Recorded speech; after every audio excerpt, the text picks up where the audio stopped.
Hi everyone, you are watching E-Times Lifestyle and I am Namita Piparaiya.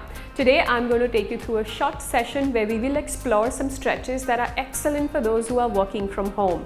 So let's get started. The first one, the tried and tested, is cat-cow, but I'm going to show you a variation of that because we've done the regular one a lot of times now. But for those who don't know, this is what cat-cow is. You inhale, look up, and you exhale, bring the chin to chest, rounding the spine. Inhale and then exhale. Now to modify it, I'm going to come sideways. Let your legs be where they are. Bring the hands to the side and move into cat-cow like this. So you're going to go deeper into the side body here and repeat it on the other side as well. Go only as far to the side as is comfortable for you and that you can still do this movement. While we here in cat-cow, so once you've done 5 to 10 of those, just come back to this tabletop and lean forward and back, sort of rocking your shoulders above the wrist, mobilizing these areas. Make sure your fingers are gripping the mat, digging into the mat, and the knuckles are active as well. After this, let's try and bring the fingers to point back for the left hand. Keep the right hand where it is, a little bit rocking back and forth. Let's try on the other side, same thing. Now you know what we're getting into. After you've done a bit of that and after a few days or weeks of practice, once you're comfortable, you can point both the fingers back, and after a little bit of rocking back and forth, you can actually do cat-cow right here. Inhaling and exhaling like that. But remember to progress gradually, like I shared, first just pointing one hand back and then eventually building your capacity. If that doesn't feel comfortable for any reason, and which can happen with our wrists, they are sensitive. So first work on just wrist circles, wrist flexion, extension, or some weighted exercises for the wrist joint.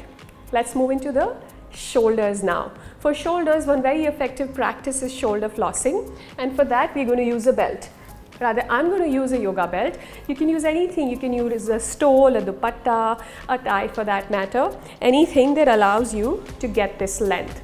Now what we're going to do is hold on to whatever object we are using and then move our shoulders front and back. So inhaling and exhaling, I keep the belt tight throughout. I don't let it slack unless absolutely necessary. Over time, you can bring your hands closer and closer. Let's see. I'll try this here and I am able to take my hands back. If you're starting out, maybe you'll need to keep your hands really wide. That's absolutely fine. Keep it as wide as you need to, and over time you will develop the capacity to bring the hands closer. Also remember not to keep the hands so close that you have to struggle to go back. Keep it at a distance where you feel a slight stretch at the point where the shoulders are going back, but nothing that is painful or too harsh. From here, we are going to look at a stretch for the hip flexors. So what we're going to do is bring the right foot forward into a lunge and first just allow yourself to sink here. Keep the hands above the quads or on the ground, whatever is comfortable for you. From here, we're going to rise back up. So of a 90-degree angle at both the knees, spine is upright and above the hips. From here, I want you to inhale, lift your chest up. Then as you exhale, curl into a crunch. So you're both pointing the tailbone down and also rounding the shoulders. One more time, inhale and exhale, crunch. You should feel a nice stretch at the front of the hip here and then start leaning forward a little bit. That'll deepen the stretch. Stay here, 5 to 10 breaths. If this gets easy, you can challenge yourself a little more by taking the hand up and coming into a side bend. This will really deepen the stretch you're feeling here. You can even point the elbow, slightly lift the chest up towards the sky as you hold this posture. Now a deep stretch, of course, for this area which tends to get tight or uncomfortable with long hours of sitting. From here, we come into a lying down position. Another very good stretch, this time for the outside of the hips, is the figure 4. So for this, what you're going to do is take your right ankle, place it across the left leg, and then use your right hand to press it away without lifting the other hip. So try to stabilize the body exactly as it is on the ground, but against that, try to move your knee out.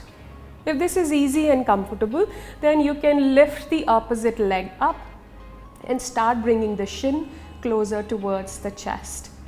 This can be challenging for most people, especially those who either walk, run or cycle a lot. But then it feels equally good as well because it gives a nice release for some tight muscles. All right, from here let's release.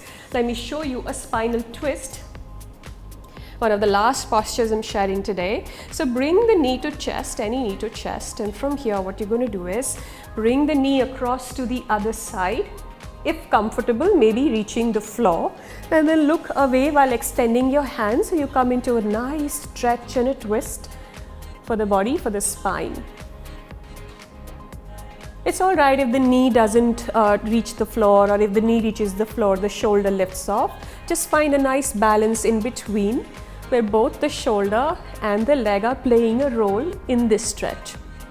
All right, let's release. The last one today, you're going to bring the knees in, hug them in to the extent comfortable. Let's activate the ankles and the toes in any way you like. You can do some ankle circles or just flex and point or scrunch the toes. Allow the legs to also get some relief, get some circulation going. Pull the knees in a little tighter, hug them in. If you are comfortable, then you can also lift your head, bring the nose between the knees, curl yourself up into a ball for a breath or two, and then release. And bring the feet back towards the mat. This is a great time to stay in Shavasana if you would like. 3 to 5 minutes of Shavasana are also excellent for those who are working from home. We do not realize the kind of stresses we are going through. There's a lot of use of electronic equipment even to interact with our colleagues. So the Shavasana in the middle of the day is something that will do you a lot of good. Put a timer for 3 to 5 minutes, lie down on the bed or your yoga mat and just relax. Keep the phone away from you.